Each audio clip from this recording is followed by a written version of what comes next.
There we go. This is what happens when John's gone. The tech goes to hell.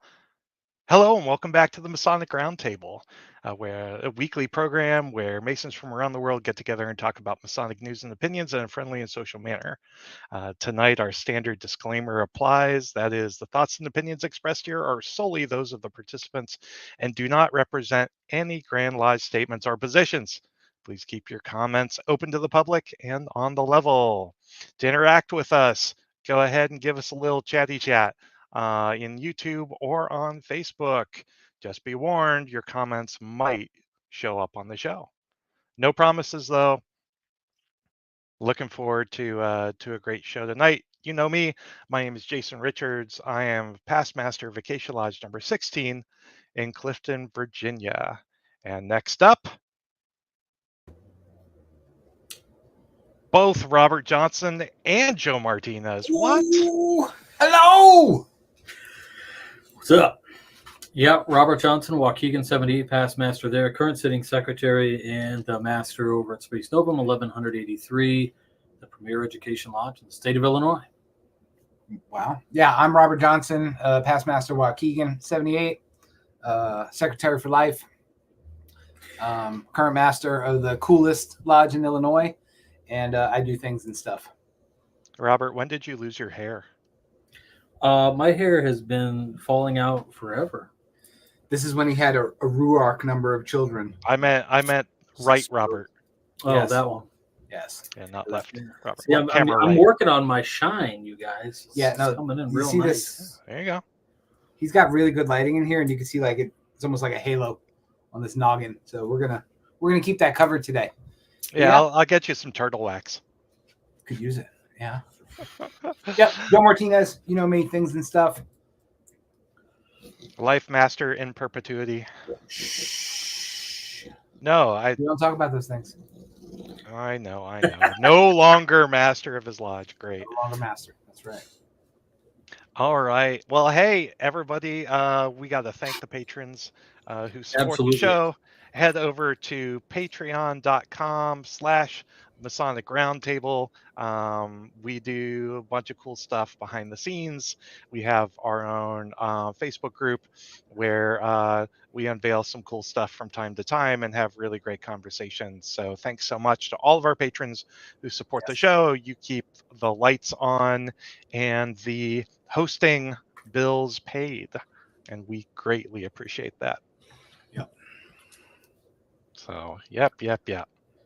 And I guess it's about that time, isn't it? It sure is. Can The it not best be time about of the the week. Tarot card of the week.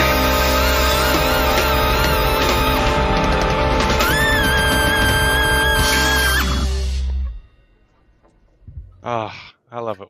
We should Maybe just if our play that on repeat. Patreons chipped in $5 more, we can get a new song.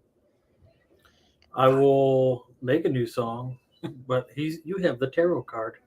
I do have the tarot card. So for this week's tarot card of the week, we are going to Elisa Seitzinger's Symbolic Soul Tarot. Ooh. So cool little deck, black, white, and gold motif, really striking. And let's see what we've got tonight for setting goals, setting actionable goals even. What do we have? It is the 9 of Cups. 9 of Cups. Look at that. Abundance. Yes. It looks like it is how appropriate. It is a cat with a ball of yarn. Okay. Yeah. That's Yes. So let's let me just pull something up here. Yeah, let's I'm unpack curious. that. Let's check out the Arthur Edward Waite interpretation of the 9 of Cups, which I have almost ready on this. What do they say? Contentment, satisfaction, gratitude. Invitation to splurge in life's indulgences. It's payday. It's payday for the 9 of Cups. Yeah. Yeah. That's interesting. You know, looking at the traditional like layout of the card, actually, um, really good job on the artwork. Like just being a very It's inspired by. a very pseudo faithful Rider Waite Yeah, interpretation. that's pretty. Um, That's pretty slick. I like it. yeah, that's awesome. So I wonder, in terms of how we're looking at that contentment, satisfaction, and gratitude, how that'll play out. As we talk about goal setting. That's true. Or goal setting perhaps as a way to live life abundantly. Well, I mean, that's kind of how I looked at today's topic, right? Was because we all have different ways that we've worked through different goals that we have, and we're just imparting whatever tips that we've learned along 50 years of masonry all combined here, that seem to work for us. So, if these tips work for you, or if they help you with different types of goals that you have in both your life and your lodge and just things in general, then I'm grateful for that. So I mean, getting right to it, like, what's the point? Why do we make goals and why do we pursue goals? Well, it's like seeing. I think about when I was a kid and when I wanted something. There's a point in your life when you have an epiphany that something becomes something that you work toward instead of just asking somebody for it. When you're 5 to 12 years old, if you want something, you ask mom and dad or grandma and grandpa or whoever your caregiver is. And it's not really a goal. Like, it's just a thing you want, and it's something that you lust after. I feel like when you're thinking about a goal, it's something that, yes, you want, but also you have a mindset that this is something that is something that isn't as easy as throwing down a $20 bill, and it's not a goal might not be so transactional, I guess. It's true. Yeah, go ahead. There's an assertion with goals that there's work that has to go into it. That it takes some sort of time and or effort or energy expense. I tried to mute you, choking to death, but sorry, I'm just laughing at my wife. Anyway. Yes, but to your point, I think that. Hey, Corey, I'll see you later whenever you get home. Yeah, I think that. Is that a promise or a threat? It's both. Well, because I'm here. Yeah, fair. And I brought the baby dragon with me, so there will be dragoning going on all over this house. Doctor! That's right. No, I think that I think RJ said it best, where it's not, goals are not transactional, right? Like when, right, exactly, like when you were a kid and you had an allowance, you would save that allowance up to buy that thing that you wanted, and then you felt complete. Boom! I got that toy, or I got that thing, or I got that baseball glove, or they're more. I think goal setting is your first glimpse of long-term planning for your life, right? And achieving different things, whether they're short-term goals or long-term goals or aspirational goals. They help you to prepare for how to be a functional adult at some point. It was, speaking of, this was literally transactional, but I witnessed it and I thought, damn, like there was something to this. Flipping through TikTok, and I saw a random video. It's like somewhere in South America, this kid. It's the caption. I translated it just with Google or whatever, and the caption was, "Kid saves up, and finally buys his PS5 or whatever the latest PlayStation was, and he buys it, and the cashier hands him the receipt, and then he crawls over the counter and gives this kid a huge hug." It was kind of bizarre because the kid, the story that creepy was, this kid continued to come in week after week to stare at the thing that he wanted, and he finally got it. And the guy was like genuinely happy for him. Like he saved up his money. It was a goal for him. And even something that simple, that sort of materialistic, I think, some people might think, uh, was a goal. Somebody achieved it. And what's interesting about that too is, if I just go out and buy something like a new cup and I show my wife, she's like, awesome. But if I set a goal and I accomplish that goal, it's something that like almost people celebrate with you. It's bigger. Yeah, it's an achievement much more so than an acquisition. Um, Joe, I'm glad you're wearing pants. Yeah, and so when we talk about setting goals, it's really about planning for the future and seeing yourself as you are now, but also seeing yourself where you want to be and charting out the steps necessary to get there. And it doesn't have to be necessarily about you and your own personal growth. It can be instead goals that you have for your lodge, or if you are in a leadership position or you have a role in your lodge, you may have, a state of being in your lodge that you'd like to work toward and you'd like the lodge to get to. And so, you know, that's something where, planning makes all the difference. And you need to know how to be able to actually set goals that are achievable. Because I can have a goal to, you know, be a billionaire. You could But do it. sure, but I don't have the first clue how to start, right?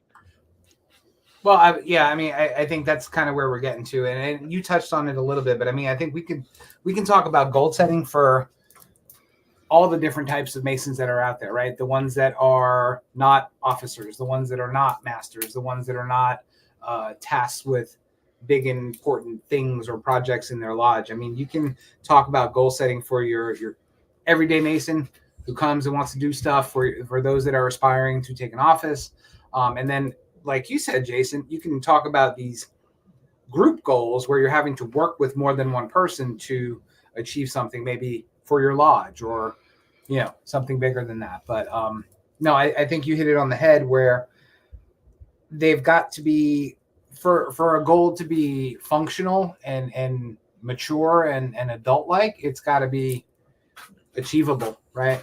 Yep. So it's got to be something that is within your grasp to complete at some point in time. How do you measure achievable? I'm just thinking about this in terms of like, somebody might have a goal and they want to set it, and maybe that seems unrealistic to somebody in your sphere of friends or whatever, but to you, it's the thing you want to do. It's the achieve.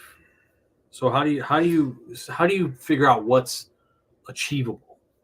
Yeah, no, spot on. I think that, well, and I think we're skipping ahead a little bit because, a lot of, for those of you that are in business or work in corporate America or even work for the government, you all have these processes by which you set up these long-term goals or these objectives in the workplace and things like that. So, I know a lot of organizations follow the SMART system, right? And we love acronyms. So, the A in SMART actually stands for achievable. But to answer Robert's question, the letter that comes before that, the M, is equally just Measurable. as important. Measurable, right? So a Yep. goal has to be something that you can measure and you can actually quantify, right? So, but again, we're getting ahead of ourselves. We might as well start at the beginning of SMART, because that's what smart people do, and Yep. start with the S, which is what, Jason? Specific. Specific, right? So you can't have a goal saying, I want to be more beautiful. Certain people like us can't get more beautiful than we already are. But if we want to set that as a goal, it's got to be specific. You're beautiful on the inside, Joe. Right. I know that. And so are you. PG-13. That's right. So I felt it. yes, but it's got to be specific. It has to be detailed, oriented and specific. It has to have something you put in a box. Yeah, you can't say I want my lodge to be the best lodge in the entire district. Yeah, you can. I mean, you can, but it's not specific, right? Well, Like, yeah, I guess so, right? Because to get specific, to achieve a larger goal can be built on many other granular specific goals to achieve. Sure. Accomplishing those one after another eventually leads up to something, greater. So I think about a lot of lodge goals, and I wonder, what do you? It's hard because when I think about these things, I just think like the typical stuff that guys would want to go after, and even something as simple as attendance. How do I bring attendance up? That might be not specific enough. Sure. Well, I was thinking I was going in a different direction and sticking with that. I want to be the best lodge in the district, right? So that could be your big strategic goal, right? But then you can have smaller tactical goals that once you add them all up, you will become the best lodge in the district. So exactly like you said. So how do you become the best lodge? We increase attendance. That's one. We have awesome programs. That's two. We don't serve freaking green beans. That's three. So you can have all these smaller goals that are specific. We start to quantify these out, and let's use these for the rest of the show. Like, hey, we want to have the best lodge in the district. Yep. Boom. Okay. Really big aspirational goal. So let's break it down into, I want to increase attendance. Okay. But it's not specific enough. So let's see. How much more would you like to increase attendance by in your lodge? 10%. 10% is his measure of success. Okay. So it is Which measurable. Probably almost doubling attendance. If you're looking across lodges in general, you get in general about 15% of your membership roster attending a meeting. So now you want to have 25% Yep. of your membership Okay. roster. Okay, so we have that number, right? Cool. We know how many members we have in our lodge and how many makes up 25%. Perfect. Achievable. Is this something that you think you can realistically achieve over the course of in what time? A year? 6 months. 6 months. 6 months. Okay. How many of your members live out of state? Do you? You're getting into specifics first. Hold up a second. Don't go there. Don't go there yet. Okay. We're building the goal.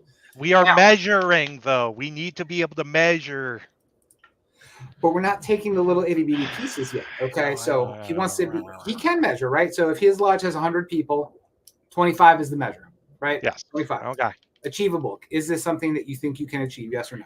Yep. All right, cool. The next one in SMART is R for relevance. Is this relevant to my overall purpose and goal of making a better lodge? You think it's important to increase membership? Yeah. Increase attendance. Absolutely. Boom.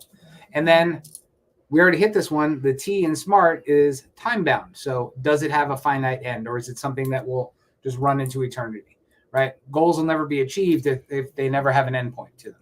So the work will expand to fill the time-bound space allotted. That's right. So that's one. What else? What else makes it the best lodge in the district? Yeah, what else makes it the best lodge in the district? Having amazing opportunities for Masonic education and participation. Yeah, I would call that value prop.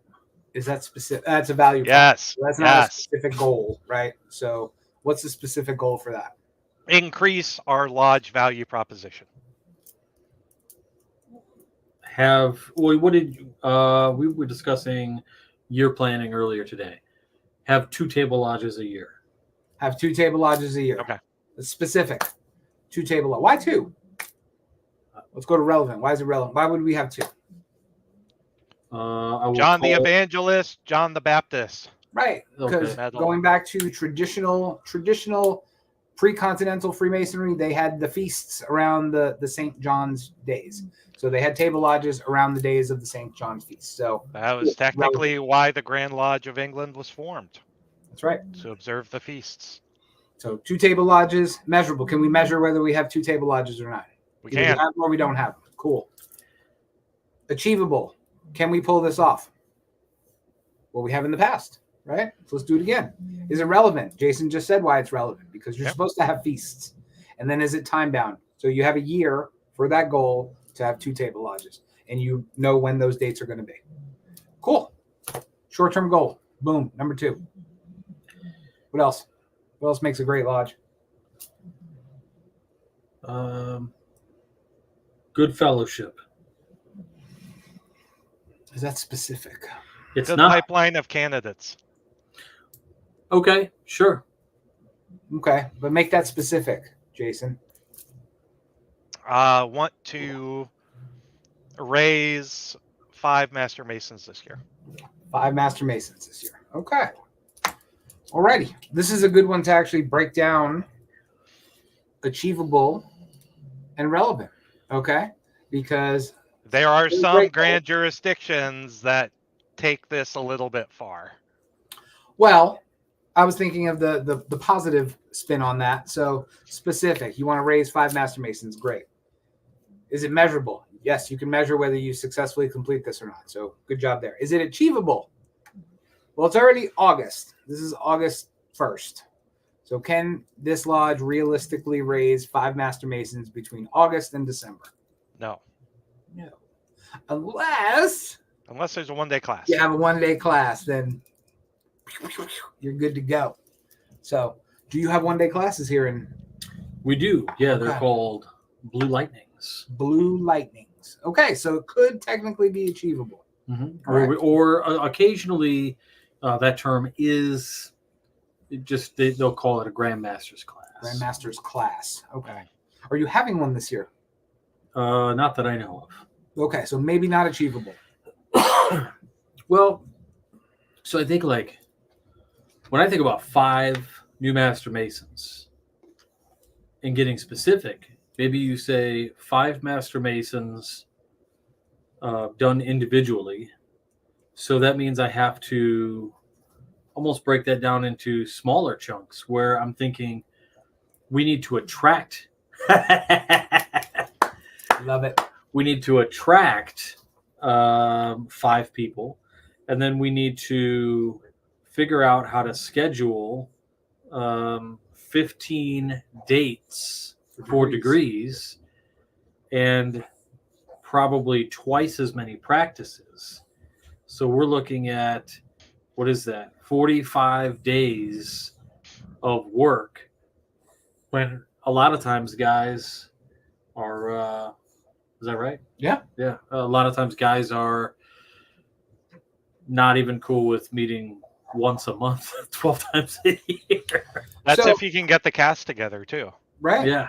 So, I mean, this is a great example of, hey, I've got a really great idea, but is it achievable and time bound? And Right. So maybe the 3 of us, if we were all in the same lodge, we'd take this one back to the drawing board and say, get 3 new petitions or 5 new petitions this year. Yeah. Maybe that's a start. And that's Mhm. something that does meet the criteria: measurable, achievable, time bound, and can be done. So we just pivoted a little bit. Thanks, Kenneth. Oh, okay. Oh, you should be wearing it. I should.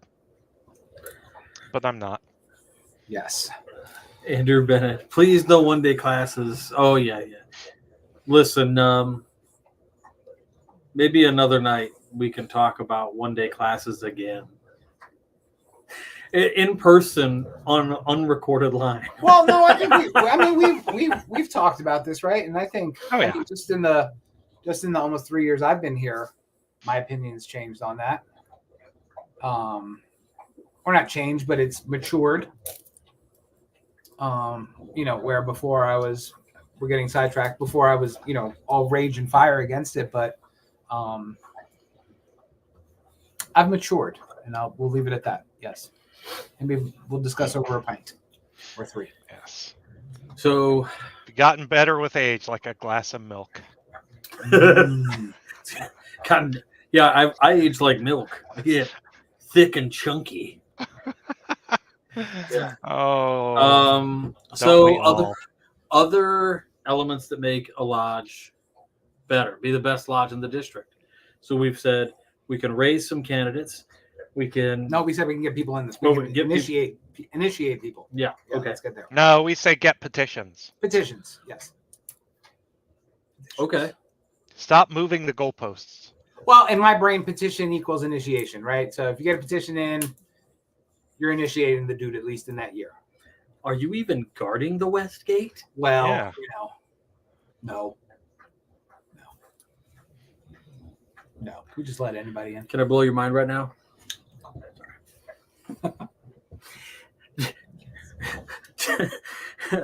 Joe doesn't guard the West Gate. No. Kenneth Bueller, Masonic Education. Yeah. But now we're back to something that is It's not specific. not specific. So let's make it specific. What is specific Masonic education? So for me, when I was in the East in 2017, I made it a goal to have Masonic education at every single meeting. Okay. That is specific. So education, Masonic education at every single meeting. 5 minutes of Masonic education at every meeting. My lodge education officer, Brother David Hill, I had him do an educational program 3 to 5 minutes every single meeting. Yeah, and I think about that and I go, it doesn't seem like a lot. But we can say, I think, quite literally that most lodges, in and around the U.S. anyway, don't do any. And so having dedication of at least 5 minutes is wonderful. And oftentimes, if it fires on all cylinders and sparks the interest of the brothers, that 5 minutes might turn into 10 or even 20 minutes or more on discussion.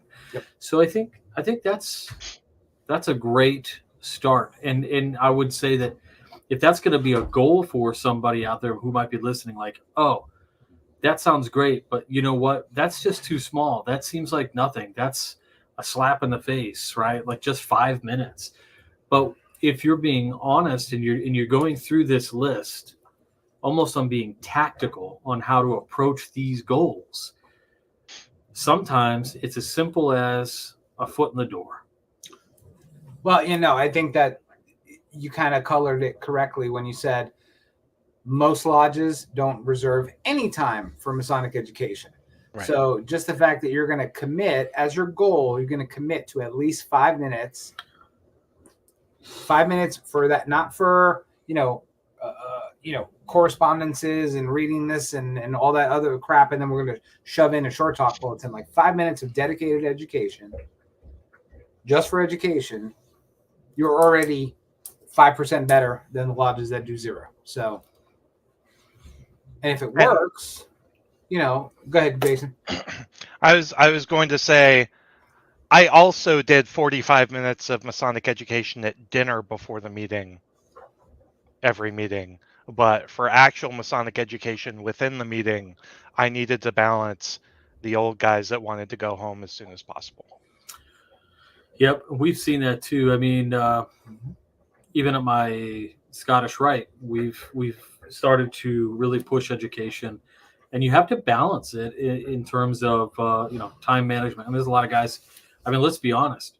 Some guys just don't drive at night, so sometimes we're just like, hey, Joel's here tonight, and he doesn't drive at night, so we are going to do the Masonic education over dinner instead of during the meeting so that he can, roll or whatever. Well, yeah, I mean, it's so I literally this past Sunday held a training for lodge officers in my district. So Virginia has what they call subordinate lodge officer training. It's called SLOT. We love it. So, and this kind of dovetails nicely into this. So we talked about this month's topic was meeting management, how to manage your stated meetings, right? For people who are going to be master. And this is coming from the Grand Lodge. This isn't a Joeism, and I didn't change the script or anything. But, if you read the, hey, how to be a good worshipful master book coming from the Grand Lodge of Virginia, it says it right in there. Start with your educational program first. Yeah.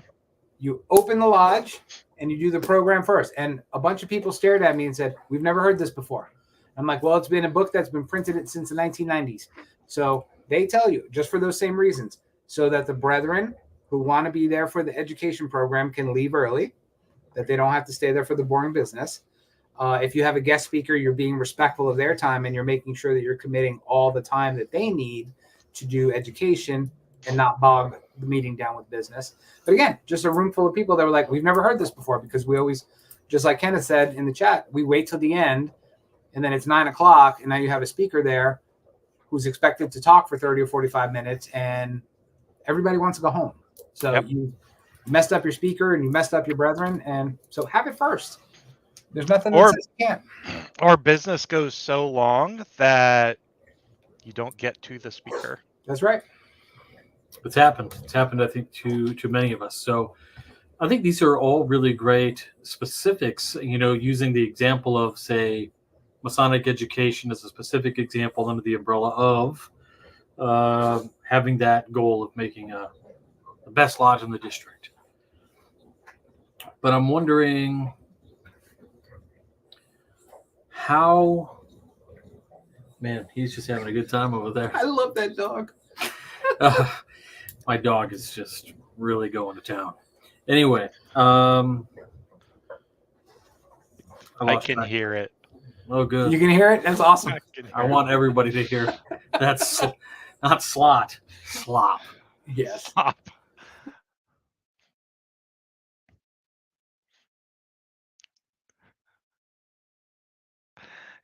Joe, I have a confession to make, by the way. I never attended slot. Not even once. Ooh, did you get your Hillman? I did. Oh, really? I did. We're gonna have some people call some people. Yeah. They're gonna Jason Richards is hereby revoked. Okay. Yeah, he's like, okay. All of I had an extenuating circumstance. Well, listen. All my officers attended. Let's just see, since we're talking about Masonic education, for many years, slot for me was absolutely unbearable. It was people reading off of PowerPoint slides that were written in the 1990s, and I'm like, I cannot even believe you're saying these words. So blue background, yellow font. Yeah, blue. Yep. Little courier font or Arial. Papyrus. What's the new one? Comic Sans. New one now. That word has Aptos. Aptos. That's the new hotness. Yeah, Aptos. Comic Sans. Comic Sans. But yeah, no, they're actually fun now. And you get people that actually ask a lot of questions and stuff. So, but we actually talked about, setting goals for your year and a lot of this stuff again was new information to people that had been Masons for many, many years. So it's kind of striking. Yeah, it is striking. I mean, considering the fact that there's so much training that goes on and learning how to set goals and things, you open up a book that's supposed to be standard and yet totally foreign concepts to Masons who have been in the craft. I mean, the same guys who tell you they've been worshipful master 4 times of the same lodge or in and around the district have never read like the primary materials that Grand Lodge essentially requires as or considers the minimum reading materials to take that chair. Chair. Yep. So I guess one of the pieces of setting a goal is to know all of the pertinent rules of the goals you're setting. I mean, in particular, Freemasonry. I love that you guys had education first on Illinois on the back of our book that tells like the standard order of business. Education's last. Well, yeah, and like I said, I will read this out of the book to people, and they're like, "We've never heard that before, ever, ever, ever." And we always do our education last. So again, that's why I always preface it with, "This isn't something Joe made up. Here it is. It's in this book. Planning your year in the East. Do your education first. You heard it live. There you go. Boom. Next, go, Jason. I forgot what I was going to say. I know, that's why I called you, because you had that look on your face. But anyway, goals. But I mean, we've talked about lodge goals, but again, for brothers who are not in the thick of things, planning their lodges courses into the future. These can be personal. You can have personal goals as a Mason that hit all these requirements, and then again, they don't have to be aspirational. They don't have to be lofty. I want to read 10 Masonic books There from you go. In what time frame? in the next year. 10 books in a year. Okay, that's specific. We can measure it. Yep. Is that audiobooks included? Yes. Okay. Audiobooks included. Is it achievable? Can you read 10 Masonic books in a year? Yep. Yup. So can I. Is it relevant? Does it make you a better Mason? Absolutely. And is it time bound within a year? So boom. Yeah. There you That's go. a personal Masonic goal right there. I want to be. This is one that I was expecting someone would throw in the chat, but I haven't seen it yet. Is I want to be a better ritualist. Here's that lofty goal. I want to be a Oh. better ritualist. That's hot. Yeah. That's What one. does that look like? So again, it's not specific. So it's great. You want to be a better. That can be a great lofty, aspirational, long-term idea, but it's not a goal, right? So what does that mean? So let's say I want to learn a lecture. I want to learn one of the lectures. Or I want to confer a degree X number of times. Oh, okay. Ooh, now, so let's pull that thread. So is it specific? Yes. So how many times would you like to confer that degree? Twice. Twice. Okay, cool. We can measure that. Is it achievable? Does your lodge have candidates that are in line for those degrees?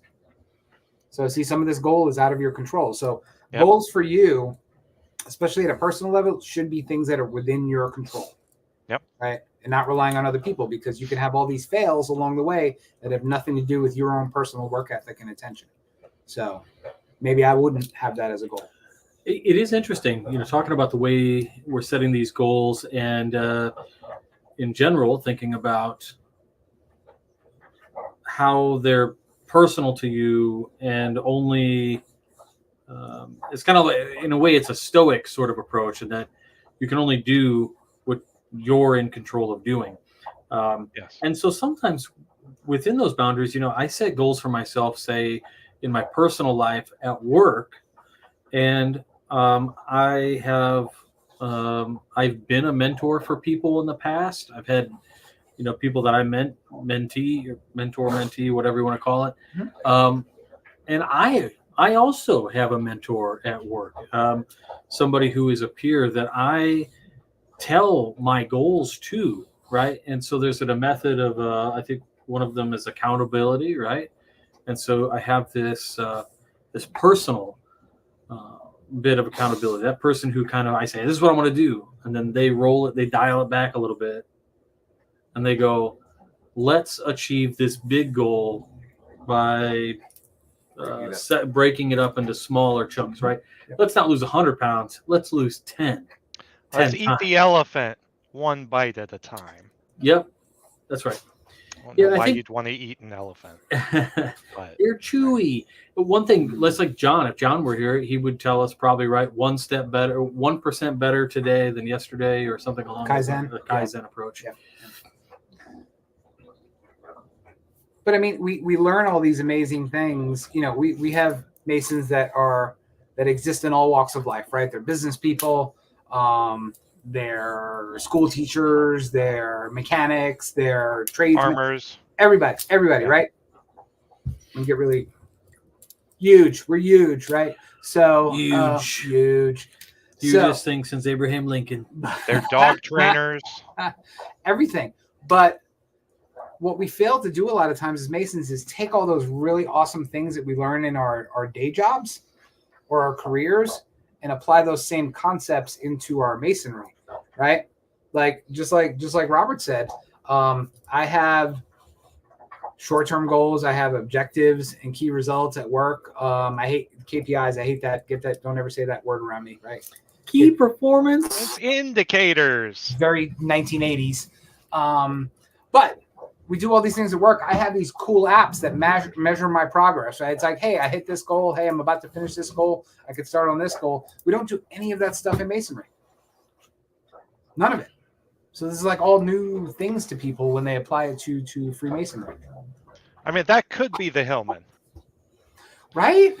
Like the Hillman could be something that's just, an amalgamation of a bunch of smaller goals. They don't all hit right, but Yeah. Well, I mean, what is the Hellman? Because you brought it up.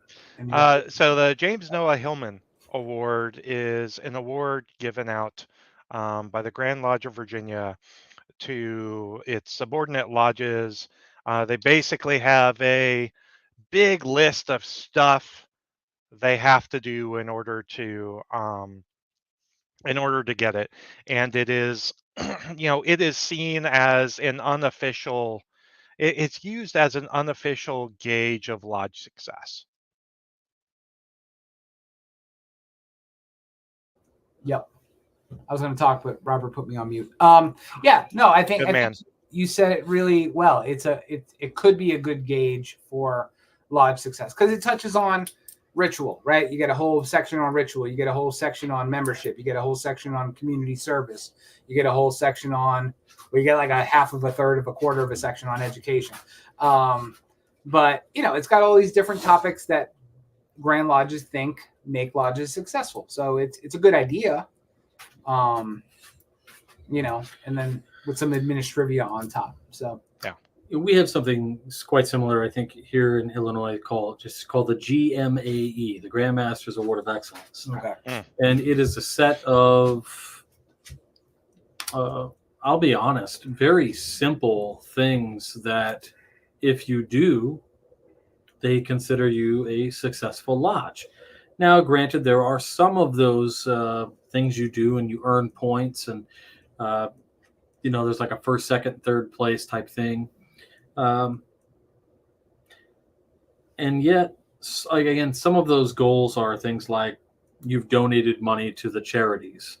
I think that's okay, but I don't necessarily consider contribution of charitable funds to be hallmarks of a successful lodge. But I will say that there are a number of things within that Grandmaster's Award of Excellence that get you thinking. One of them is has your lodge had a press release? Now, to me, I go, wow, that's a pretty antiquated thing to ask about. But it does make me wonder what the last thing we did to really blast to our local community to say we're here and doing a thing. Mm-hmm. So if nothing else, it really does help you start to think about those small things that can help contribute to the success of your lodge and ultimately hopefully aligning to your lodge goals. Or how's your social media presence, right? Mm-hmm. Like maybe your press release is more about outreach to your local community through social media. Yeah, that's actually really a great idea. Too many, I think, most of the lodge's social media presence today that I see is just talking about how they're pretending to be a restaurant for one night to raise money for a fish fry or a pizza night, or if we're using social media to pancakes. Yeah, if we're using social media to do something kind of cool like strategic community outreach. Wow, that's way cooler in my mind. Mm-hmm. Yeah, so the first year I was master, and I know they changed this. So you got to, at least in Virginia, they have district deputies. I know in Illinois they do too. And in Virginia, he comes by once a year and checks the books and checks your lodge and makes sure you're doing all the things, and you're checking all the boxes and you're not doing anything ridiculous. But I think it was 2022 was the first year that to that checklist, they said, does your lodge have a website and is it functional? And I saw that and I was like, oh, really? Ooh. You guys are checking that now? They're like, yeah, because a lot of lodges have, they bought a page on a GeoCity site in the 90s and it's not up anymore. And, so it sets for a bad web presence, when you want to look up the Dan Pushy special. Yes. I'm going old school there. It's not that old school. It is still happening. Yes. Most of the York right still has that. Yes. Yeah, it's true. It's true. Um, that's such a wild thing to think about, too. I mean, I've said this before, too, but like, if you didn't have a website, to me in my 20s, if you didn't have a website and I wanted to know more about you, you didn't exist. Yep. Like, I wouldn't even do business with you. So, I mean, to think that's a really interesting thing that the Grand Lodge of Virginia has done. California did something really interesting. They actually have an award they give for the best lodge website. Ooh. Yeah, I think that's awesome. I would love, love, love for the Grand Lodge of Illinois to do something like that. But I think that might be difficult with most of the Grand Lodges who use Maury, because they all get a Like a template. basic OLP website. Yeah. Now turning that into a goal, really easy goal. If your lodge doesn't have a website, make a damn website. Boom. Make a website by a certain date. It's measurable, it's achievable, it's relevant. Or build a social media page. That's probably a bit more relevant than having a website at this point in time. Yeah. You know. Yeah, Turn that into a goal. websites are just like what? Like home-based touchdowns. Right. Yes. Where you can pay your dues, something like that. But if No, you wanna nobody s- pays dues online. We all use checks, right? Oh, You guys don't pay. we to got check? Grandview, man. There's a little button. Yeah. You, baby. Not a sponsor. Yep. Somebody forgot Somebody's home. to Yes. turn off their cell phone. I sure did. Mr. Richards. So, before we wrap things up, Joe, did you want to talk about OKRs real quick? We didn't get to OKRs. Sure. Yeah. Yeah. I mean, this What's probably get its own show. So, a lot of Little teaser. Little teaser. Okay. So talking about goals and how to create goals and how to break down goals and hit all of these specificities, and is it measurable, achievable, relevant, and is it within a certain time frame? Organizations, lots of organizations that you've heard of, things like Google and other companies in the late 90s and early 2000s, they switched from the system that you're unfamiliar with, KPIs, into something called OKRs, which stands for objectives and key results. So you take goals and you turn them into objectives. Just like we talked about today. Everything that we did today, we were basically creating OKRs. We had an objective and then key results underneath. So those little subtasks that get you up to 100% of that objective. So taking that very first one or that last one, I want to have 5 minutes of Masonic education every year. So you can break that down. Every year? Every meeting. You're 16 seconds starts now. I want it achievable. So read a book. Yeah. So, have education every meeting for 5 minutes. So in OKR land, you would break that down into, okay, so when am I going to block off the 5 minutes? And what are those 5 minutes going to consist of? And who's going to be in charge of those 5 minutes? All the who, what, when, where, why adds up to 100% completed objective. And then that is one big goal that you've achieved. Then you can move on to the next one. And these things can grow and branch off. So it's just how a lot of large organizations nowadays are managing the goals and the career paths of their employees or their people. So just one great way to do it. There's tons of books on it. I can't recommend a particular one right now, but maybe we can do a whole show on OKRs for the lodge. Yeah, that'd be great. Awesome. So it's about that time where you can go to our final question of the night. And so the final question for tonight's episode is, I know you're waiting with bated breath,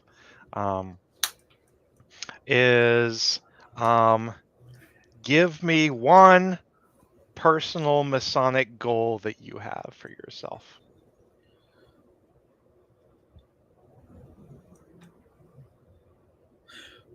Robert. To consistently get the minutes out the very next day after a meeting. Okay, so it's Specific. time bound. What does consistently mean? After every single stated meeting and after every single special or called meeting, I would like to have my minutes completed and emailed drafts out to the membership within 24 hours of that meeting ending. It's beautiful that your jurisdiction lets you do that. It is. We balling, bro. It's nice. Joe. We can pay dues online. Yay. Big whoopee. Anyway, yeah, I have a specific goal. I would, and it's a weird one. I would like to learn the funeral service as my next piece of ritual. Because when I've seen it done, and it's done, and unfortunately, I mean, my lodge has had 4 funerals this month, and it's always the same 2 guys that do it. And I went to one, I'm not going to say the lodge or who it was or when it was in the past, but I went to one where the person that was doing it read it out of a book, and it broke my heart. And I'm like, that is terrible. And I never want to have to get called upon to do it and have to read it from a book. So I'd like to learn the funeral service and be ready to deliver it whenever the need arises. That's a really good goal. I hear a lot of the older guys say that same thing to a lot of us younger guys. You got to learn it. You got to learn it. And they harp on it and harp on it. And the fact is, like, that might be the one thing that we really should maybe listen to, because I'm sure those guys would love to have a great Masonic service. When it's done well, it's amazing. You know, if you deliver, and the ritual in Virginia is really pretty. It's wordy, and it's got a lot of these and thys, but it's pretty as hell. But like I said, I walked into one and I saw the master reading from the ritual book, and it broke my heart. I'm like, that looks terrible. So that's mine. So okay. Within a year. So Okay. Time bound. Great. All right. And for me, that is a good question.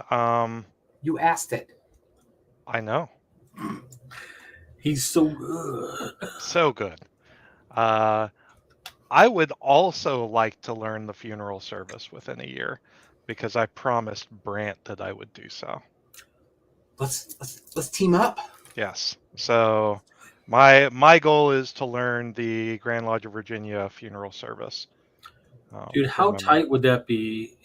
I mean, not that somebody would pass, but I mean, like, you guys together doing some dude's funeral that you guys both knew. That's awesome. I think. I mean, if we could keep it together for the funeral while we were doing it, then yes, it would be great. Cool. I'm game. Yeah. On that really high note, let's wrap it up, Jason. So high right now. Oh, hi. Oh my goodness. Yeah. So really good conversation on goals, why we set them, and how to set them in a way where they're actually measurable and achievable.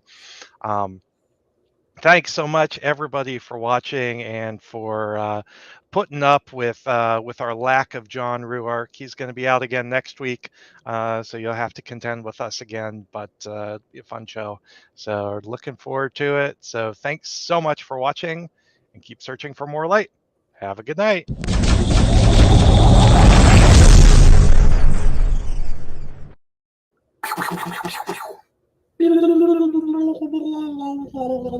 What was that? Wow.